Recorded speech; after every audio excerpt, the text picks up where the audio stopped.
Hello and welcome, everyone. I'm Maria Gurasech, Marketing Lead at CBI. Today with us, we have Sean Bertrand, Senior Vice President of Security Programs at CBI, Dan Gregory, Vice President of Systems Engineering at CBI, and Brian Gaughan, Director of Strategic Programs at CBI. Without further ado, Sean, go ahead and get us started. Well, thank you very much, Maria. And it seems like we got a pretty packed house here, so thank you for the attendees. I want this to be simple. I want this to be informal, and one of the main goals here is really to provide the attendees with some solid knowledge that they can take from this presentation and begin to make strides against your ransomware security posture. We want to enable, we want to empower, and that's one of the fundamental goals. I'm honored to have guys like Brian and Dan here, subject matter rock stars, as it pertains to this conversation that we're going to talk about today. You know, one of the ways that I introduce myself is an extremely passionate resource as it pertains to cybersecurity. I've been in the industry a long time, been at CBI for 18 years, and in the security industry a lot longer, judging by the gray hairs on my head. But this is something I am very passionate about because ransomware has not only taken the world by storm. I really feel strongly that there are some things that we can do to make a much more dramatic impact on our ability to become more resilient towards this threat. There are some things we can do. Just put things into perspective real quickly as we move forward with our agenda. A good report from Checkpoint just came out yesterday, and it highlighted some things that we've been thinking. In Q3, we saw a 50% increase in ransomware attacks, likely as a result of the digital transformation, remote access workforce, COVID, and everything behind it, but a 50% increase. Ransomware is now claiming a new victim every 10 seconds. So by the time we are done with this presentation today, there will be 360 different individual targets, companies, friends and family that have been affected by this threat. You know, the Ryuk ransomware now attacks roughly 20 organizations per week with a concentrated focus on healthcare. So what are we going to talk about today? We're going to talk a little bit about the problem. We're going to talk about why this threat is so successful, some things that we've been doing wrong, and then we're going to transition quickly into what we need to do. We feel that we have a very prescriptive and systematic approach to being able to deal with this threat, but we're just not putting on the binoculars that we need to look at this thing in a concentrated fashion. So we're going to go through some advice and some recommendations that we have for you and then answer any questions along the way. I don't have to emphasize the problem that much, but let's emphasize it quickly, okay? This is a healthcare vertical oriented webinar that we're giving here. So the focus is on the healthcare entities. Everybody here probably heard about UHS, right? And there's no doubt there. I heard earlier that last night they admitted that every single hospital was affected by that ransomware variant.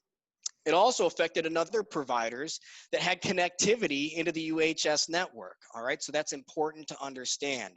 And I am not a big fear, uncertainty, and doubt guy, but the thing that happened in Germany a couple weeks ago is what I feel to be a pivotal moment in the cybersecurity timeline that we're going to see. You see things like Stuxnet and some other major things happen over the course of the last couple decades. This is a big one, all right? When we begin to see casualties and lives being affected as a result of this threat, it's imperative that we act in a diligent and concentrated manner.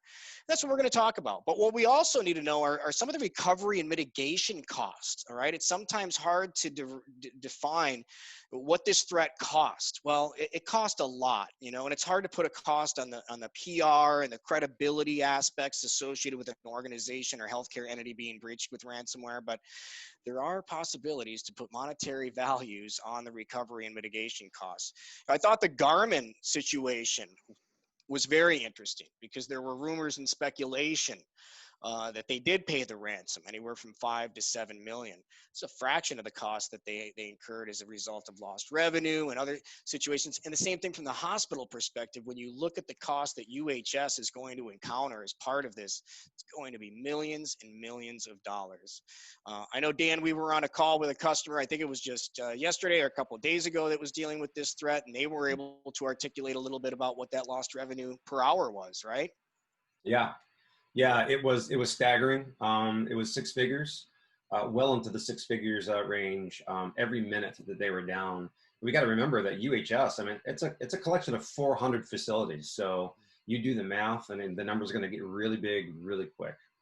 Agreed. And again, we all, I think, have a good understanding that this is a problem. I don't want to drill too hard on this, but I just want to understand that, the revenue perspective is something that we can begin to quantify, which will help us gain the support that we need from the board and the C-levels and all sorts of things. We're also going to talk through today some of the implications of paying the ransom.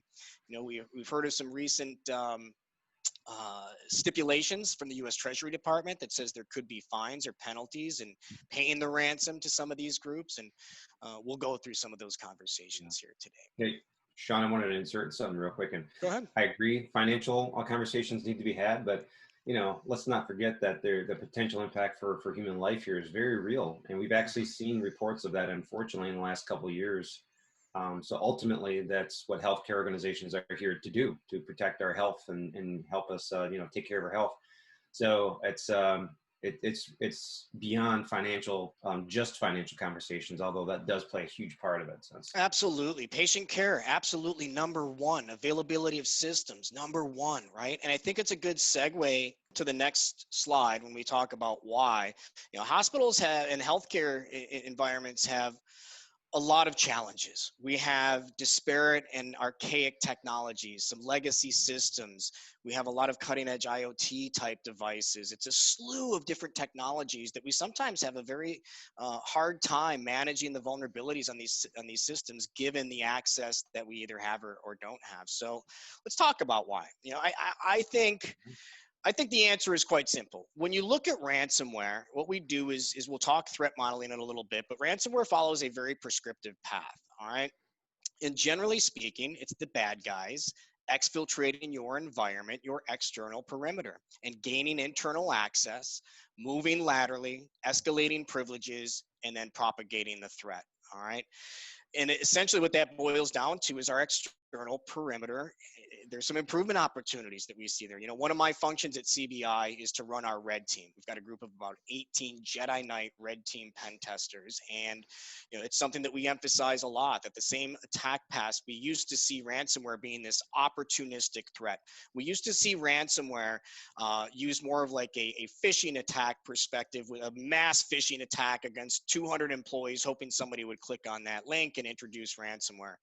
The evolution the attackers have taken has been dramatic. Nowadays, you see these malicious adversaries spending a tremendous amount of time on recon and then infiltrating the environment through things like password spraying, lack of two-factor authentication, vulnerable web applications, remote access portals like RDP being exposed, and not having some of the effective controls that they should, like EDR.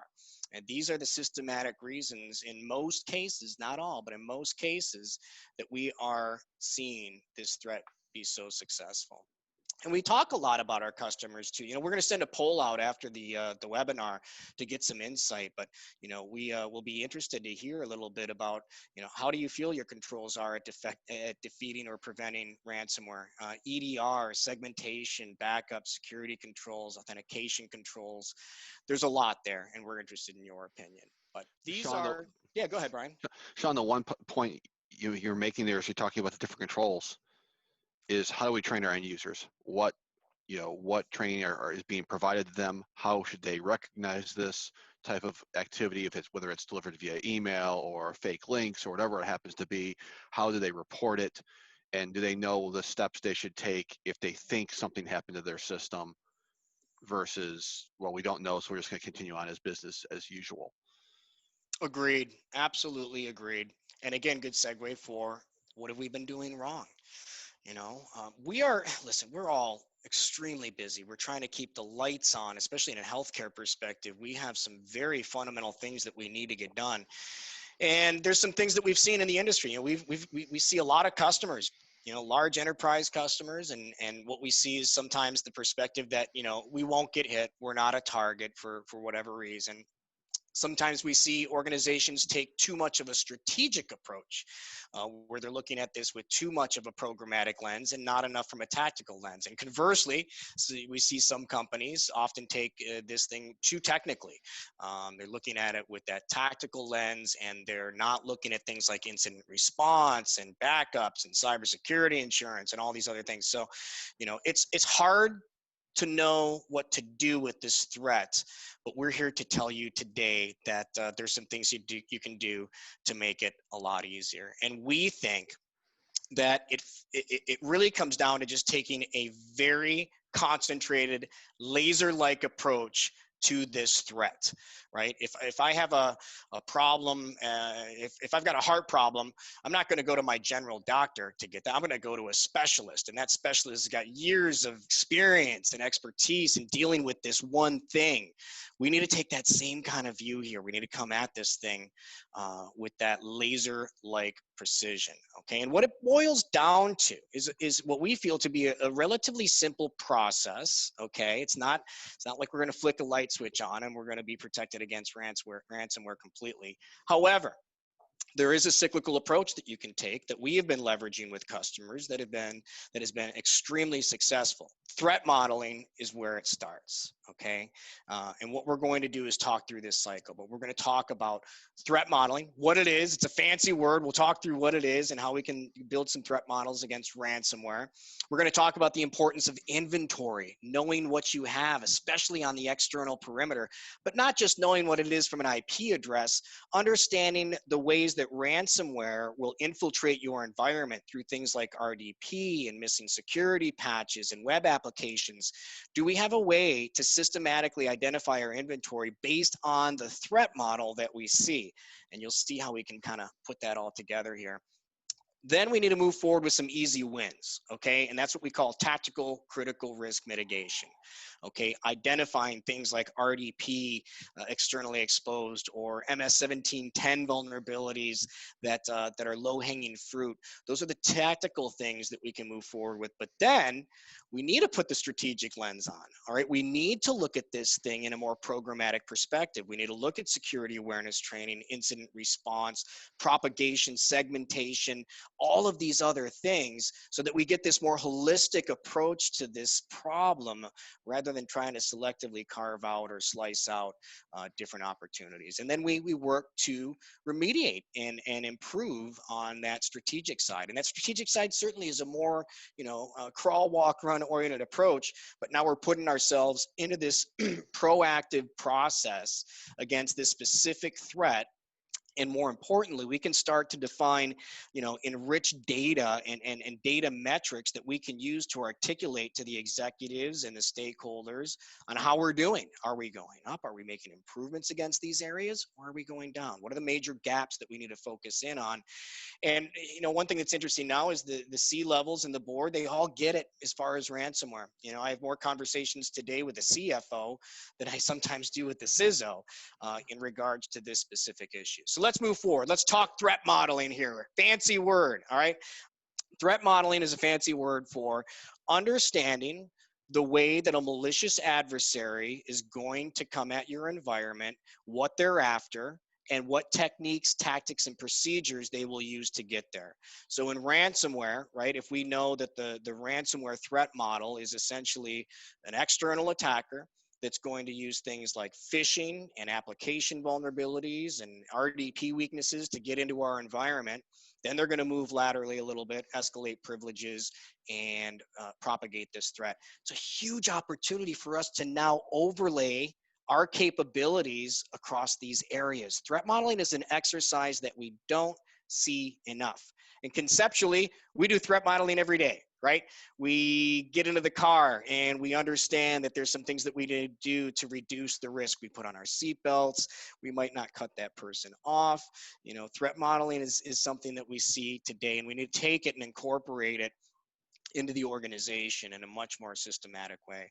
I think most people know how ransomware works. I'm not going to spend too much time on the actual anatomy of a ransomware attack. But what I will say are there's a lot of nuances or things that have evolved as part of this process. As an example, there's companies that have been spun up now that will help you pay the ransom to help you avoid any specific U.S. Treasury fines or implications. There are companies that help work in negotiating with the ransomware authors to try to reduce that ransomware payment. There's a lot going on in this space right now, but it all starts with threat modeling. All right. And one of the questions we ask a lot of our customers are you doing threat modeling today? And if so, what capacity?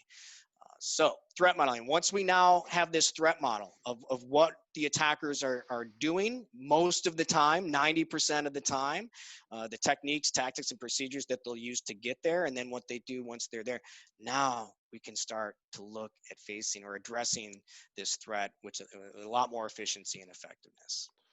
And Sean, the one point I'll make as you talk about this, and it kind of segues into that slide, is that inventory piece. We need to know as an organization, what assets do we have? So it's not just, we have a physical device, but what operating system, what patches, what applications are running on it? Where does it sit within the environment? So that whether it's a ransomware threat or any threat that's out there, as we're taking this information in that's coming across the various news feeds we all sign up for, we can quickly assess going, do I have to worry about this vulnerability? Do I have to worry about this threat? Do I have that system in my environment? And you can quickly do the triage and go, okay, I don't have this system. I don't worry about it. Or I have it. Now let's figure out, are we vulnerable? Do I have the controls in place around it? Do I have a patch that I have to apply? What's the next step that we need to go do? Because without that inventory, we're kind of guessing. CSC control number one, right, Brian? Yep. And every other cyber framework that's out there is one of the first controls. Do you have an asset inventory? It is.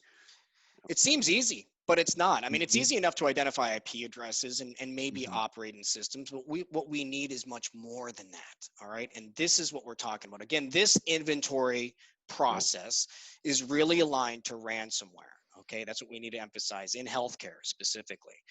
So when we talk about identifying our inventory, we need to look at those things that are going to have an impact against this threat model of ransomware. Authentication portals. When we talk about the threat of password spraying, we need to look at what all the authentication portals are that we have externally exposed. Do they have Active Directory, LDAP integration, ADFS, or is it local? These are things we need to look at. What are the external remote access portals that we have out there? SSL VPN, Citrix, RDP.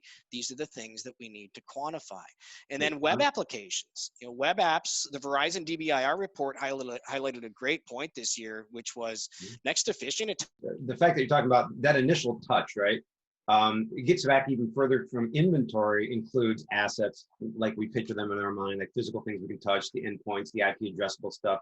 But then beyond that, there's more of these virtual assets that we need to know about, and those are user accounts. That's it. Just as tangible. So if you don't have good hygiene for cleaning up accounts when people either leave or join the organization or promoted and given additional rights, it all factors into the larger term of inventory, things that you need to keep track of. Those are just as important as a physical piece of inventory. And Dan, I think that to your point, I think the one thing that really jumps out to me in this is knowing that IoT devices, whether for healthcare or manufacturing in the OT space, those devices aren't as current from a technology standpoint. They're usually running, I don't want to say old, but past operating systems, because that's what was built for. They can't upgrade. They're not ready for the newest, best and newest operating system that's out there. Right. So you have to, having that list, this goes back to the inventory, knowing where those devices are and what they are, and the compensating controls we need to put around them to protect them from the various attack vectors that malware or ransomware can get into these systems. It's pretty critical, because those, usually in those systems, the accounts don't change. So you're using. And that's key, Brian, because most of those appliances or devices are hardened from the manufacturer, and very difficult, if not impossible, by design to modify without contacting and involving that third party. And we're talking, again, like Sean said in the beginning, we're talking about human life here in health. So it's obviously going to be very sensitive in any changes that we make. and also the service of the organization of the hospital that it serves. They're businesses as well, but they just happen to be serving, the healthcare healthcare community. So you got to be very careful and sensitive how you put mitigating control around those devices instead of actually sometimes touching them directly. Absolutely.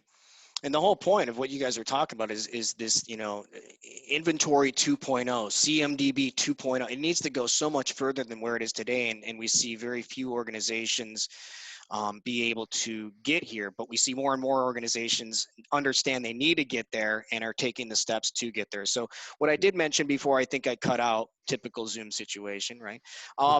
Web applications, very important. Second most widely used attack vector to break into organizations next to phishing. So we want to emphasize that, and that's from the Verizon DBIR report this year. But when you look at that top green box, that inventory, understanding these are the things we need to classify, all right? Once we have our full systems, IP addresses, we need to classify things based on this. EDR coverage is a huge one, right? If you've got some good EDR, you want to move mountains to make sure that all of your externally exposed assets have that agent or that technology on there.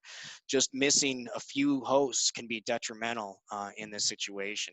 Then we move down to classify, all right? And what do we mean by classify? Well, what we're trying to do is classify these systems based on risk to the organization against ransomware.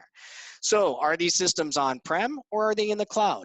Generally speaking, not always, but generally speaking, an on-prem system is going to present more risk. It offers the opportunity for an attacker to get in, pivot, move, laterally escalate privileges, and do what it is that they do.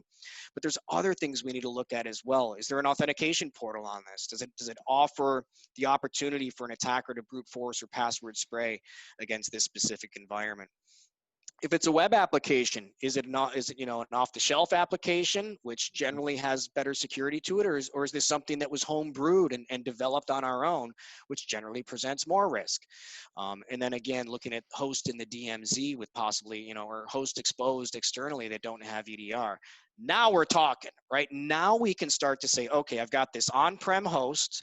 It's got a custom developed application on it, and it might have some serious vulnerabilities. That's an entry point that we need to work to address. And then we risk rank these things, as I mentioned before. We look at what compensating controls we might have that mitigate the risk beyond a CVSS perspective. We need to go beyond traditional scoring mechanisms here, folks. We need to take a much more strategic opportunity to understand and derive the business context and the risk associated with these issues. So, any authentication portals that we have that we're missing 2FA, those go up at the top of the list, right? Hosts with no, EDR that are externally exposed, those are the things we need to start working on. And we then take that approach to tactically mitigate these risks that we identified at this stage. John, I think one of the curveballs the healthcare organizations specifically throw people like us in helping create security programs and everything else is the fact that there are anywhere from 12 to 20 different bedside care unit devices, some of which can be wireless. So you're getting into just as much wireless network mapping and inventory of devices that are unique or proprietary or running some sort of either Windows or Linux variant on the hood.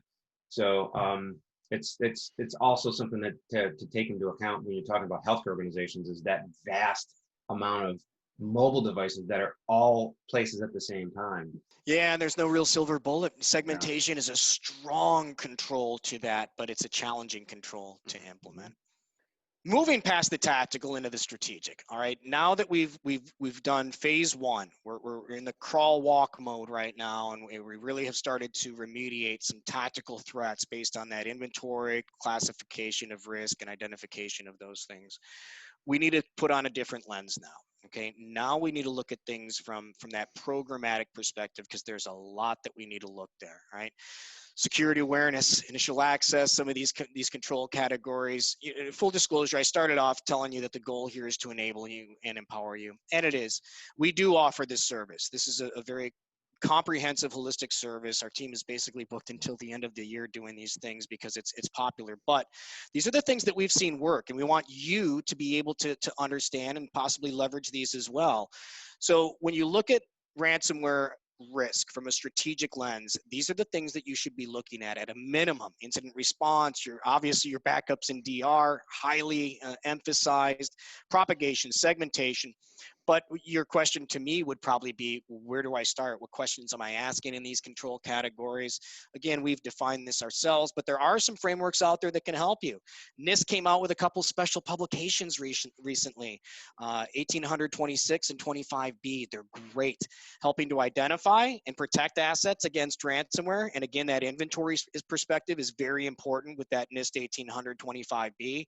And then 1826 is what happens, detecting and responding to the ransomware and other destructive events. Great publications can get you started in the right direction.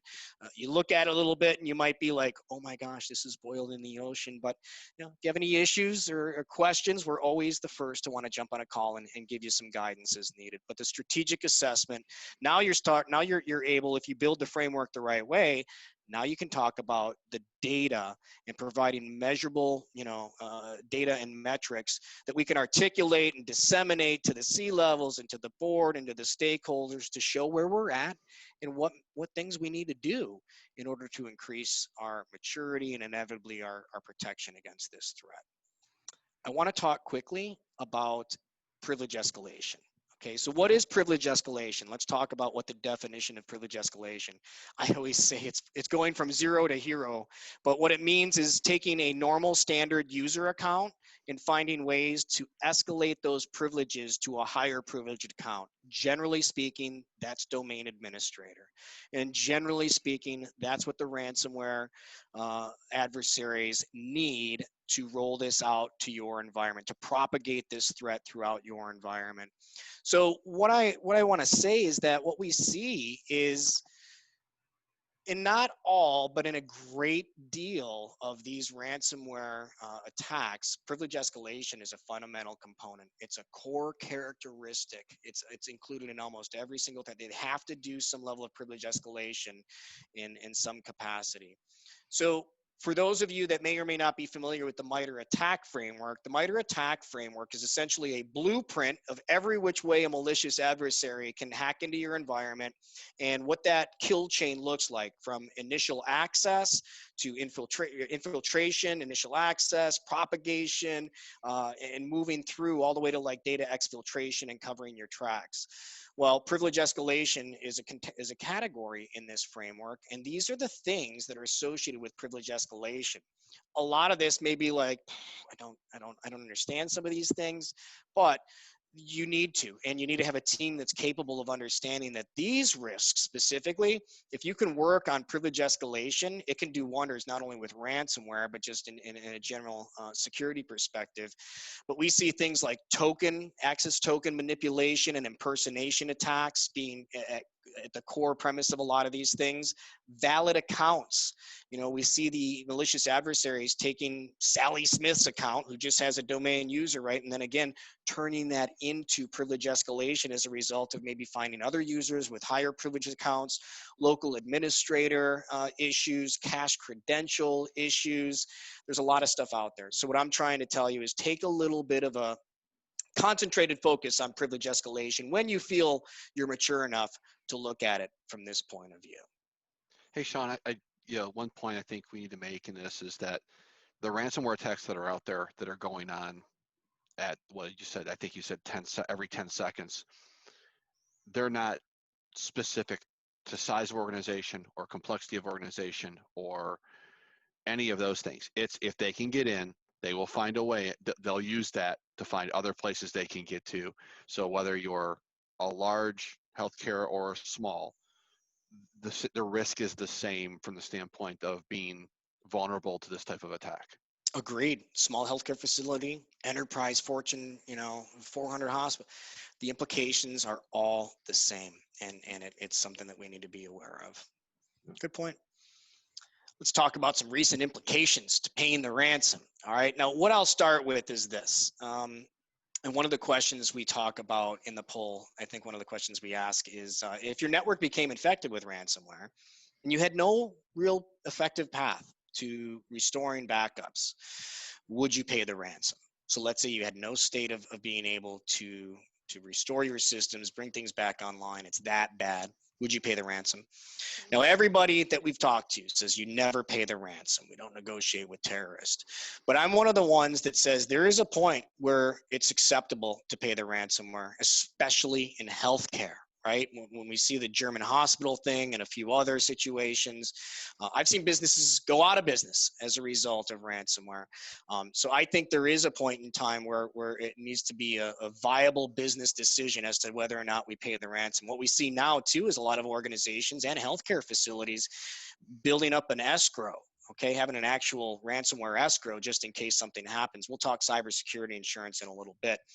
But regardless of your pursuit or opinion on paying the ransom, if you feel like you need to, there's some implications that you need to know. So the Office of Foreign Assets Control via the Department of the Treasury issued another reminder. It's more a reminder because they've kind of been doing this kind of perspective for a while. But again, any companies that facilitate ransomware payments to cyber actors on behalf of victims could be held accountable or have fines levied against them as a result of violating these OFAC regulations.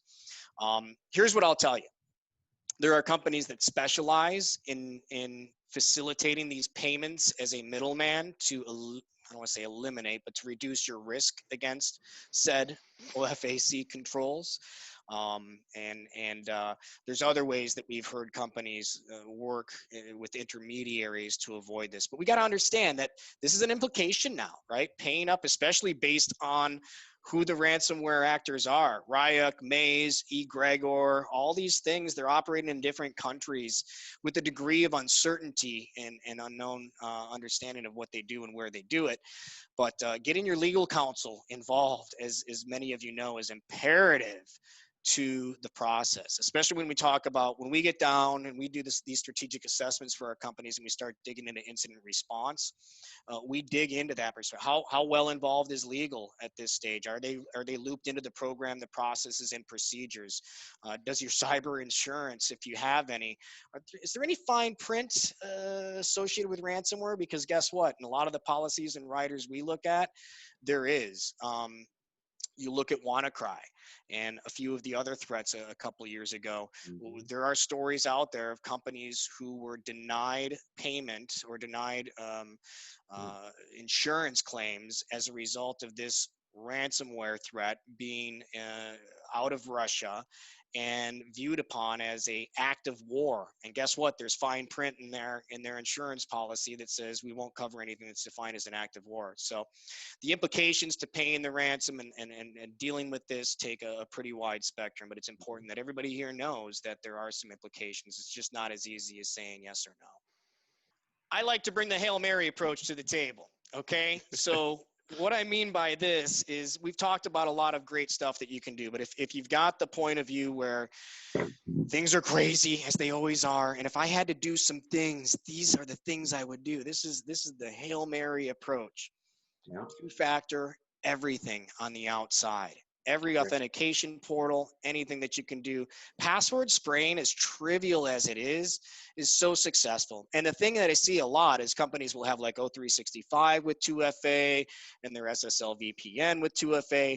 But guess what? They might be missing one of those other portals that's out there that they don't know about. Link services, things of that nature, we see a lot. There's discrepancies in a lot of 2FA, and one of your approaches should be 2FA everything on the outside. Same thing with web application firewalls. Huge advantage in regards to reducing the risk of these application attacks. Web application firewalls are great controls. I feel very strongly about them. And so if you've got systems on-prem, externally exposed, and you might have load balancers in there or firewalls in there, check first to see if they offer web application firewall capabilities. F5 load balancers are a great example. And a lot of these F5 devices have plug and play technology for web application firewalls. And a lot of the application layer firewalls that we see today also offer, some kind of plug and play orientation in regards to enabling web application firewalls. So do the best with what you can and what you have, and then look to see if there's any other gap that you may need to purchase or leverage a more effective web application firewall. EDR.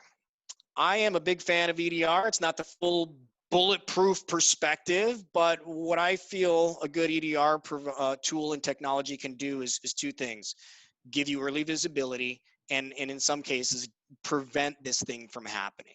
And the early visibility is important. When we talked about this moving away from an opportunistic attack to a much more concentrated focus, early visibility is super important, because oftentimes these malicious adversaries, they're not just going to breach your environment within 2 or 3 hours. All right. Sometimes it's going to take days, maybe weeks, when they're sitting in there, because remember, these bad guys like to dwell, and they like to make sure that their chances of success are as high as possible. AKA, they want to delete your backups. They want to do all these things to make sure that their threat is. So if you can get early visibility on, attackers usually need 2 to 3, maybe 4 steps to go from here to domain admin. If you can see some of the things they're doing in that first step and you can take action, that's huge. So visibility and prevention is important. No ransomware suggestion conversation would be complete without talking about backups, right?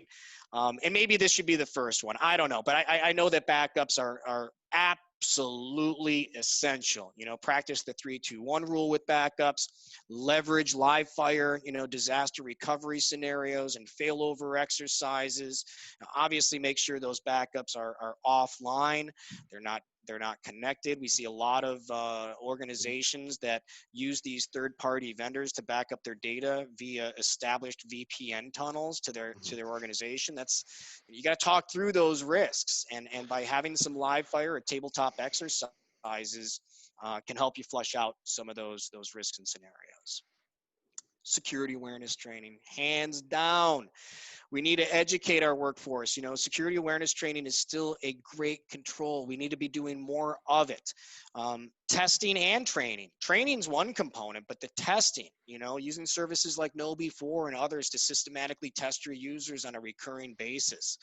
And we find positive reinforcement to be a lot more effective than negative reinforcement. So we see a lot of successful security awareness training programs at our customers leverage incentives.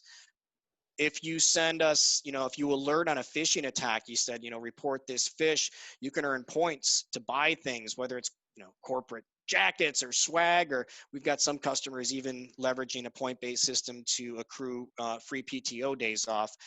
I'm telling you, it changes the game. It really does, when you can incentivize your employees to better respond to these attacks. And so a good security awareness training takes into consideration those elements. And that's it.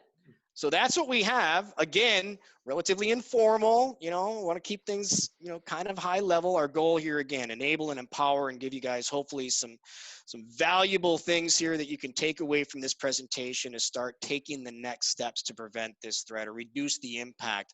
Again, we feel very strongly that there are some things we can do to dramatically reduce our risk against this threat. It just takes a very concentrated effort and approach with stakeholder support from the top down, and we know we can do that. So Brian or Dan, anything else you wanted to add before we close out?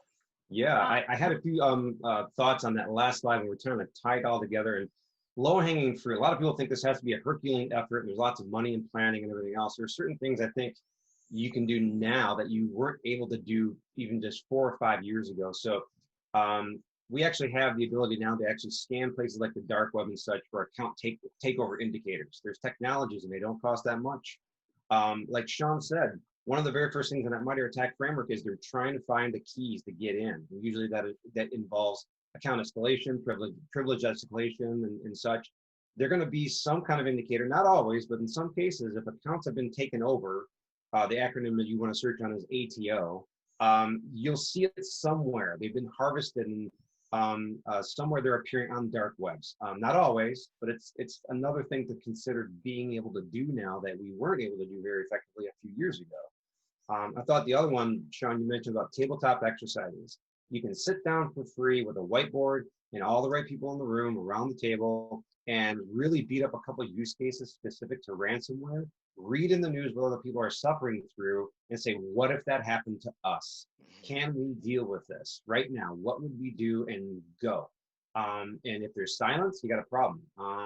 But you want a good debate and discussion on this now before it happens. So I thought it was another good one. The last one I'd add is you've already had incidents. If you're an organization in 2020 that has never had a security incident, well, then we need to call Guinness because it's a miracle. The root cause examination of all the things that have happened to you, we don't always slow down to go fast. It's the same that we have at CBI. Let's look at what's happened to us over and over and over again. Calling your third-party managed service providers, calling your IT security teams, your business unit owners, your CTO, CFO, your C-suite, and say, what's happened to us in the past? Is there a pattern here? Is there a root cause? We keep on failing in this one control or area. Let's start with that first. That'll help reprioritize a few things. Usually it's right in front of your nose. You just need to go after it and mitigate down to the root cause, what it can be. And you'll be surprised where those kind of journeys and conversations can take you. But I wanted to add that, Sean, to that last one. There's a lot of things you can do just simply by getting together in a room and talking it out. Agreed. Yeah, and Dan stole my thunder because I was going to talk about IR and tabletops and being prepared to respond to these. So darn you in the Zoom calls. I can't kick into the table. But no, a couple of points on this. The backup and recovery. One of the things as you guys are going through testing of those solutions, think about if we have to recover from an event like this, how do we validate the data that it's accurate? How do we make sure the data wasn't compromised before? How do we validate that if we're paying the ransom, if you go the opposite road, you have to pay the ransom. How do you validate that nothing's been changed within your data set? Past live, I've helped respond to these, and the auditing team came in after, looked at financial assets, and they're looking, well, how do we trust your financials if you've just recovered from a ransomware attack and you paid the ransom? How do we know those haven't been compromised as part of this? So it brought a lot of things out of this. So being able to show a process of here's how we made sure that the data we backed up or that we restored was validated. Here's the workflow we went through. Here's how we scanned to make sure that the malware that we identified as the root cause was removed, or we scanned to make sure it wasn't there in the beginning. All of those things can be discussed through the tabletop exercises, whether it's through your testing your backup and recovery systems, or even through walking through playbooks to say, okay, we just got hit with ransomware. What do we do? And the one thing I'd add to that, and we've talked to a lot of clients about recently, is making a list of your systems that you have within your environment. What information can they provide you so that when you're going through, and hopefully you don't have to go through this, but if you have to respond to an incident, it's, we all run off our hair on fire. We're not having to think about what tools and technologies we have available in our environments to provide information to us to help us identify a root cause or to help us, contain this breach quicker than pulling network cables out of a patch panel. Yeah. So, Sean, we have some good questions. I thought I'd bring them up that were pretty relevant here. One of them was, you mentioned this early on, I think it was around slide 4, about the difference between on-prem and cloud-based environments. And you made a comment about on-prem being a little more risky than cloud environments. And the question basically is, why is that? Why do you feel that they're not as risky perhaps as an on-prem, installation or traditional? Yeah, I see the questions rolling in. We'll get through as many as we can here. I think that's a great one to start with. Cloud environments versus on-prem. Generally speaking, on-prem does not have the level of maturity and capabilities and controls and countermeasures that the cloud provides. Furthermore, generally speaking, in the cloud, you see a much more refined backup and DR structure, generally facilitated as a responsibility or a core component to the cloud provider itself, providing you with the fundamental opportunity for backup and DR that is considered world-class.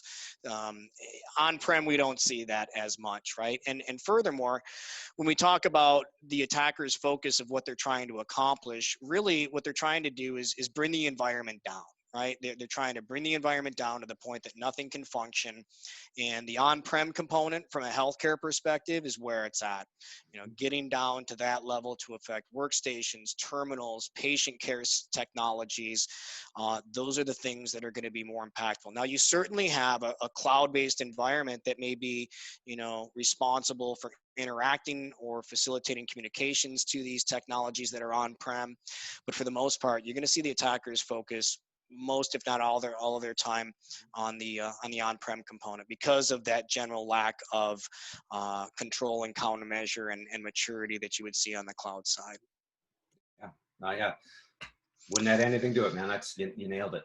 I totally agree, by the way. Yeah, there's one other question I want to get to. Are there certain adversaries that have been extra active during COVID for healthcare? Are they associated with certain countries? Great question.